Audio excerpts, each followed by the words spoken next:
Hola a todos. Bueno, pues hoy contamos con la inestimable presencia de Bernardo Serrano. Bernardo Serrano es pastor del Centro Cristiano de Antequera y bueno, él aunque se jubiló hace 6 años, ¿no, Bernardo? Sí. Uno en realidad nunca se jubila, ¿verdad?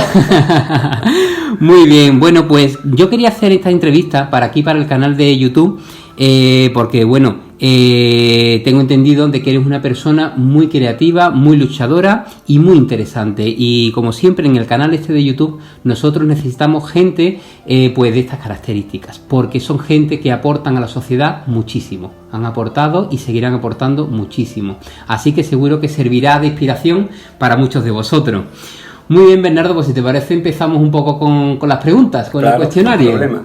Muy bien, mira, Bernardo, si tú pudieras elegir algún superpoder, ¿qué superpoder elegirías? La capacidad de hacer bien a todo el mundo. Interesante y además muy bonito. Muy bien. Si tú pudieras ir de cena, Bernardo, con un personaje histórico, ¿con quién irías? ¿Qué personaje histórico elegirías? Me lo ponen muy fácil, con Jesús. ¿Por qué? ¿Por qué? Porque es tanto lo que he aprendido de él a través de lo que hay escrito sobre su vida y de la relación personal con él, que lo único que siento es no haberlo podido ver físicamente. Entonces el hecho de poder pasar unas horas con él y poder sencillamente verlo, quizás ni le preguntaría nada, me bastaría con estar junto a él, ¿no? Creo que estar en la presencia de Dios es algo más que suficiente, que llena al hombre, le da vida, ¿no? Y te hace sentir que hay todavía algo mucho más trascendente que tú y mucho más trascendente que la vida. Entonces, si tuviera la oportunidad de poder cenar, evidentemente lo disfrutaría muchísimo, aunque creo que me quedaría embelesado y seguramente sería él el que me preguntaría y diría, ¿no dicen nada? Muy interesante, de hecho hay muchas personas que me han dicho Jesucristo. Sí. Si por curiosidad, Bernardo, él te dijese, pregúntame algo, ¿qué se te ocurriría preguntarle en primera instancia? Bueno, yo creo que quizás le preguntaría un poco acerca de determinados personajes de la historia que convivieron con él.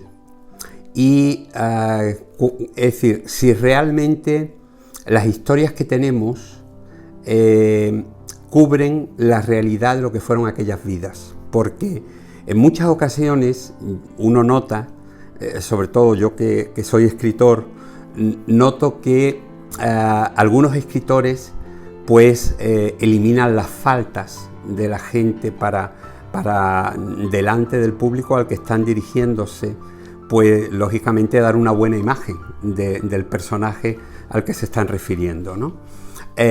Pero yo veo, por ejemplo, que en la Biblia se habla muy fácilmente de los errores de la gente, es decir, los pecados de Abraham, los pecados de David, los pecados de Salomón, gente tan influyente que podrían haber arrancado de los registros de su época lo que eran sus errores, ¿no? Y sin embargo, es decir, por alguna extraña razón, eso permanece ahí. Y para mí eso le da una credibilidad al texto registrado, porque nadie que habla de sí mismo registra sus errores. Y ahí, en cambio, se ven registrados los errores de la gente. No se oculta el pecado, no se oculta los fallos, sino que sencillamente, es decir, se habla con naturalidad acerca de cómo eran. Y yo creo que eso tenía una razón de mucho peso, es mostrarnos que esa gente era tan normal como nosotros. Y que si ellos pudieron vivir cerca de Dios y pudieron encontrarse en una realidad con Dios y saber que estaban agradando a Dios con su vida a pesar de sus errores, pues es una enseñanza para nosotros de que a pesar de cómo somos, de los errores que cometemos, podemos también acercarnos al Dios que no solamente mira los errores, sino que ve mucho más allá, ve mucho más profundamente. Muy bien, muy interesante. Bueno, vamos con la tercera pregunta, Bernardo, si te parece. Sí. ¿Cuál es la mayor locura que tú has cometido en tu vida? Bueno. Que tú creas que has cometido. Sí, bueno. Verás, quizás la construcción de esta iglesia. Porque fue una construcción, lo que nosotros llamamos normalmente por fe. Es decir, nos metimos en un proyecto enorme sin tener prácticamente nada para poder cubrirlo. Y fuimos viendo milagros tras milagros, es decir, hasta poder ver en 5 años tener pagado un edificio de 69 millones de pesetas del año 87. ¿No? Entonces, yo me planteo muchas veces que si lo tuviera que repetir, difícilmente lo haría.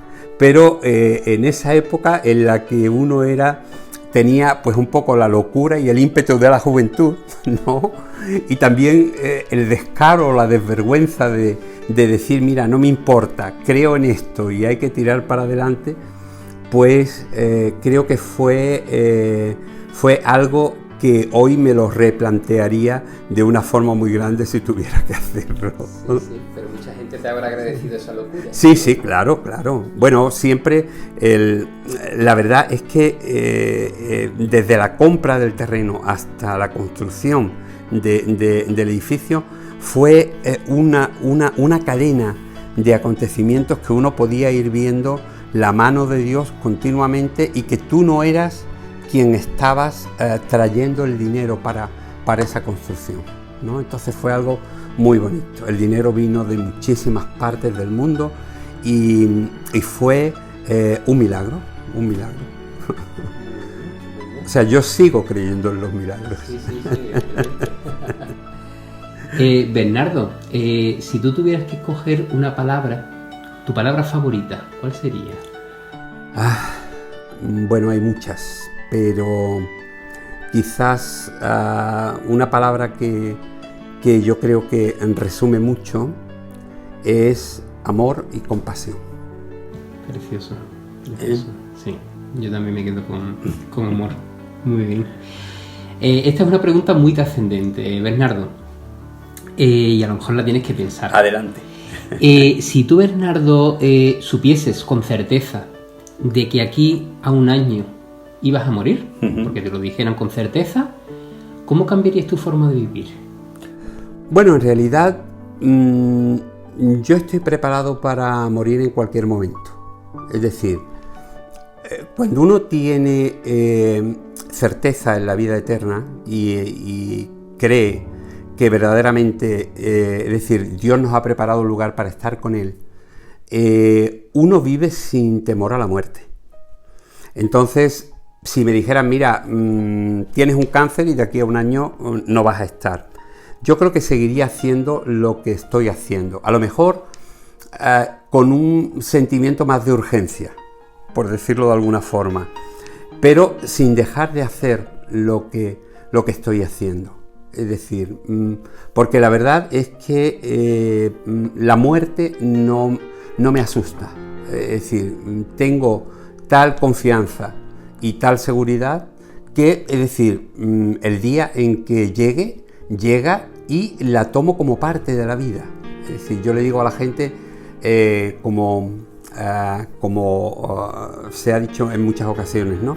Se nos educa para vivir muy bien, pero no se nos prepara para morir, ¿no? Y es muy importante que nosotros podamos tener una seguridad de que la muerte forma parte también de la vida, ¿sí? Y que hay que estar preparado para cuando te toque, porque hay algo que no podemos evitar. Todos nacemos y todos morimos, y no nos llevamos nada de aquí, porque sin nada vinimos, ¿no? Entonces, a veces uno descubre que hay personas que viven su vida intentando acumular cosas, acumular riquezas, tener cuentas enormes en los bancos, pero no viven.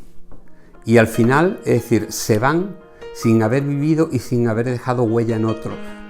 Yo creo que es más importante Es decir, ser más humilde, ayudar a todo el que puedas a lo largo de tu vida y sentirte que cuando te marches has dejado huella en gente a la que verdaderamente has podido ayudar. Ejemplar. Tú, Bernardo, si tuvieras que describirte con 3 adjetivos, ¿con cuáles serían? Yo soy, me parece que soy una persona bastante, a ver cómo lo defino, pero como perdurable. Es decir, soy una persona no cabezón, pero sí cuando estoy convencido de algo, lucho por ello hasta las últimas consecuencias. Es decir, soy una persona muy persistente. Entonces, en ese sentido, esa sería una, yo creo, de mis características, y además sé que muchos amigos, compañeros, la propia familia lo han visto en mí a lo largo de la vida, ¿no? Quizás otro de los aspectos que... Porque claro, es muy difícil hablar de uno, ¿no? Y no parecer pedante, ¿no? Claro. Pero bueno, a mí no me importa parecer pedante en absoluto, es decir, sencilla, ¿no? Claro, pero básicamente, es decir, la gente sí, yo creo mucho en que la valoración tuya no es lo que tú te crees que eres, sino lo que los demás piensan de ti. Es decir, lo que tú transmites a los demás, lo que los demás ven en ti, como ellos te valoran, ¿no? Entonces, en ese sentido, yo sé que muchísima gente admira en mí una profunda vena creativa. Es decir, yo soy una persona que desde siempre, quizás por mi profesión, que soy delineante proyectista, desde siempre he sido una persona tremendamente creativa, ¿no? Y sigo siéndolo. Diseño muchísimo, maqueto revistas, hago cantidad de cosas para transmitir principios, escribo. Es decir, en ese sentido soy persistente y creativo, ¿no? Y luego creo que soy un buen amigo. Es decir, soy una persona que me gusta cuidar a los amigos. Yo creo que uno de los grandes problemas que tenemos en nuestro tiempo es que la gente no cultiva la amistad. Es decir, se tienen amigos porque te tocan o porque los adquieres en un momento, pero si no los cuidas terminas perdiéndolos. Yo soy de los que intento a mis amigos cuidarlos. Los llamo, hablo con ellos, les pregunto cómo están. Me preocupo por si les puedo ayudar en algo. Estoy pendiente de verme con ellos en cuanto puedo para tomar algo. Es decir, yo creo que en ese sentido me podría definir como y tengo muchísimos amigos, eso es la verdad. Entonces, quizás por mi trabajo y por mi profesión y por mi vocación, he ido desarrollando una vida en que he ido dejando detrás de mí un círculo cada vez más amplio de gente que, es decir, que valoran mucho la cercanía contigo. Entonces buscan oportunidad para verte, te invitan para charlar, para tomar un café, para contarte un problema y que le puedas aconsejar, ¿no? Yo digo muchas veces, mira, no te equivoques, la edad no es sustituto de sabiduría, ¿no? Yo digo, se puede ser muy viejo y muy tonto, ¿no? Pero bueno, parece que más de uno valora los consejos y esa cercanía que yo creo que es muy importante en la vida. O sea que nos quedamos entonces con la persistencia, sí. Persona persistente, creativa, sí. Quizás fiel o leal, ¿no? Sí, o una persona con capacidad de crear círculos de amistad alrededor.